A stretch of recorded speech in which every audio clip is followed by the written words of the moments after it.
Olá pessoal, tudo bem? Aqui é Elisângela Celi.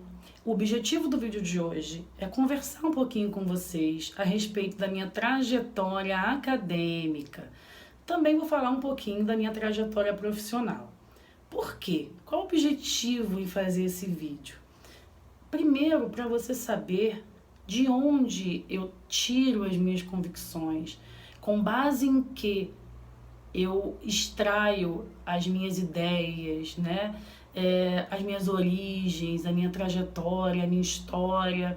A ideia é que você entenda e conheça um pouquinho a respeito disso. Para começar, eu costumo dizer que a minha trajetória, ela começa ainda antes do ensino médio. E você pode me perguntar lá, mas como assim antes do ensino médio? Calma aí, eu vou te explicar. É que na minha comunidade, onde eu morava, no meu bairro, eu era a professora dos amigos, dos primos, dos vizinhos, desde muito cedo. Quando eu falo muito cedo, é muito cedo mesmo, coisa de 12 anos de idade, 13 anos de idade, eu já lecionava em casa para essas pessoas. E intuitivamente, eu alfabetizei algumas pessoas, ensinava matemática, ensinava geografia, ensinava história. Eu pegava aquilo que eu aprendia na escola e transmitia para essas pessoas. E eu guardo com muito carinho as recordações desse tempo, incentivada pela minha mãe, que na ocasião era a diretora da escolinha. Se tiver algum ex-aluno meu da escolinha assistindo esse vídeo, deixa lá nos comentários. Eu fui seu aluno e se puder contar pra gente alguma história daquela época, eu vou ficar muito feliz em saber. Bom, depois que eu passei por esse período de lecionar, né, intuitivamente na minha comunidade, eu inicio o curso normal, o curso de formação de professores, né, um curso de 3 anos de ensino médio, que foi assim muito importante na minha vida, na minha trajetória. Ali eu aprendi a dar aula, aprendi como fala, como se posiciona, até como apaga o quadro. Detalhes que pareciam pequenos naquele momento, mas que fizeram alguma diferença sim na minha vida, me deram alguma segurança, principalmente nos primeiros momentos, quando a gente chega numa sala de aula e a gente não sabe muito bem o que fazer, onde coloca a mão, né, como fala, como procede. Então isso me ajudou muito. Depois, é claro, eu criei minha própria identidade, eu criei minha própria maneira de começar minha aula, minha própria maneira de apagar o quadro, enfim. Mas aquilo foi fundamental naquele momento. Além disso, além desses aprendizados práticos, né, dessas aprendizagens práticas do curso normal, eu também aprendi muita coisa legal sobre música, sobre criação, sobre teatro, sobre dança, sobre ser autora, sobre compor, sobre, sabe, arte de modo geral. O curso normal ele foi fundamental para me ensinar um caminho de aprendizagem diferente, que utilizasse outros recursos. Além disso, as amizades, né, que foram fundamentais naquele momento da minha vida e que me fizeram ter convicção de que eu deveria ser professora. Bom, terminado o curso normal, eu precisava decidir qual era a licenciatura que eu deveria fazer. Com base nas minhas experiências esportivas, eu opto em fazer a licenciatura em Educação Física na Universidade Federal Rural do Rio de Janeiro, que curiosamente ficava em frente à minha escola, onde eu fiz o curso normal. Então eu só atravessei a estrada e fui para Rural fazer a faculdade de Educação Física. Na época eu achava, gente, eu realmente achava, que eu ia jogar bola todo dia, né? Que eu ia ser uma diversão só. E aí quando eu chego e começam aquelas disciplinas, né, anatomia, biologia, eu fico, eita!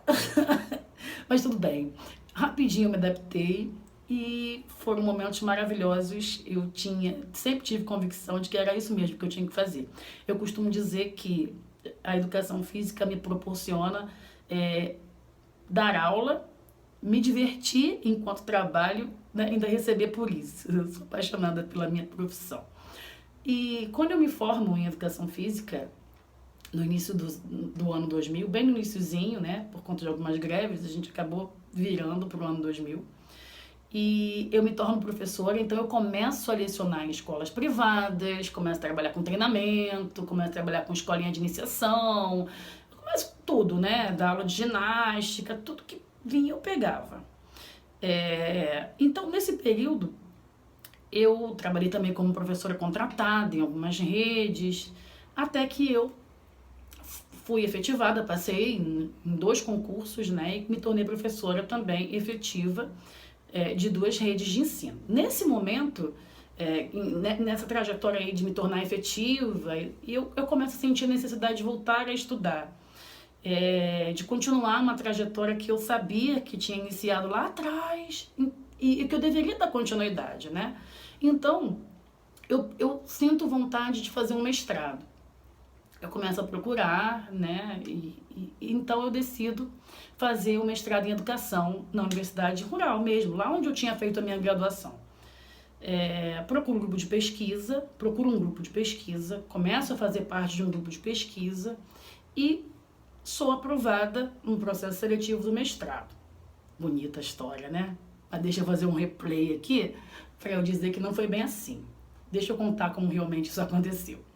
Antes de eu ser aprovada no mestrado pela primeira vez, quando eu chego e sou aprovada, eu tive uma experiência negativa de não aprovação.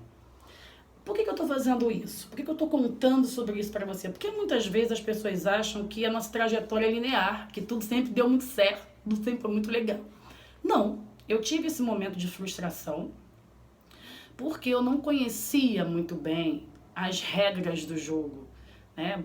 E eu submeti um projeto que não tinha nada a ver com aquilo que a minha proposta de orientação poderia suportar. Então eu peguei um projeto que não tinha nada a ver com o que o orientador trabalhava, né? Então não tinha como entrar, não tinha como passar naquele momento. Ficou aquela aprendizagem, então eu faço o caminho correto. Eu procuro um grupo de pesquisa, que inclusive é o grupo que eu faço parte até hoje, grupo de pesquisa em pedagogia da educação física e do esporte, lá na Universidade Rural. Eu entro nesse grupo em 2012 e eu começo a ouvir, começo a aprender, me torno uma pesquisadora iniciante. Eu sempre fui uma boa aluna, sempre fui. Então eu começo a ouvir atentamente, é assim, como é que tem que fazer, como que é um projeto, como que a gente encontra um problema de pesquisa. Eu comecei, né? E eu crio um projeto, me preparo. E no final de 2012, eu faço a seleção para o mestrado e sou aprovada. Faço o mestrado e eu vou dizer uma coisa para você. O mestrado para mim foi um tempo muito difícil. Por quê? Porque eu não tinha tido experiência de pesquisa ainda. No período durante a graduação, era um período em que não havia essa ênfase na pesquisa ainda, como hoje a galera que está estudando hoje na graduação tem. Pessoal, aproveitem a oportunidade, porque no nosso tempo não era fácil assim. Então, eu chego no mestrado crua, muito crua, professora de escola, né? Mas isso foi muito importante para mim, porque eu pude quebrar essas pedras dentro da minha cabeça, quebrar essas pedras dentro de mim e perseverar com todas as minhas dificuldades e conseguir terminar o mestrado. E quando eu termino o mestrado, eu faço uma avaliação, vejo onde eu precisava melhorar e começo a buscar. Eu preciso melhorar aqui, eu preciso melhorar aqui, eu preciso melhorar aqui. Me preparo. Em 2017, eu faço a seleção para o doutorado.